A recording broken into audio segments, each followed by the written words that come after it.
అంబేద్కర్ విగ్రహం ఏదైతే చిత్తూరు జిల్లాలో వెదురుకుప్పం మండలంలోని దేవళంపేట దగ్గర దహనం చేసిన ఘటన మీదన వెంటనే అక్కడ చిత్తూరు ఎంపీ అయినటువంటి తిరుపతి ఎంపీ గురుమూర్తి ఎస్సీ ఎస్టీ కమిషన్కి కంప్లైంట్ చేశారు. దాని మీదన ఎస్సీ కమిషన్ తీవ్ర ఆందోళన వ్యక్తం చేసింది.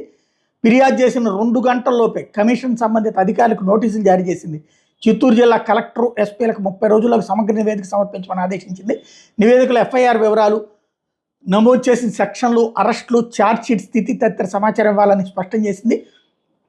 నిర్దిష్ట గడువులో నివేదిక అందించకపోతే భారత రాజ్యాంగం ఆర్టికల్ 338 ప్రకారం సివిల్ కోర్టు అధికారులను వినియోగించి సంబంధిత అధికారులను వ్యక్తిగతంగా లేదా ప్రతినిధి ద్వారా కమిషన్ ముందు హాజరు కావాలని సమన్లు జారీ చేస్తామని కూడా వార్నింగ్ ఇచ్చింది. షెడ్యూల్ కులాల భద్రతా గౌరవం కాపాడడంలో కమిషన్ కట్టుబడి ఉందని, సామాజిక న్యాయం ప్రతీకల మీద జరుగుతున్న దాడులను ఎట్టి పరిస్థితుల్లో సహించబోమంటూ ఈ సందర్భంగా గురుమూర్తి హెచ్చరికలు జారీ చేశారు.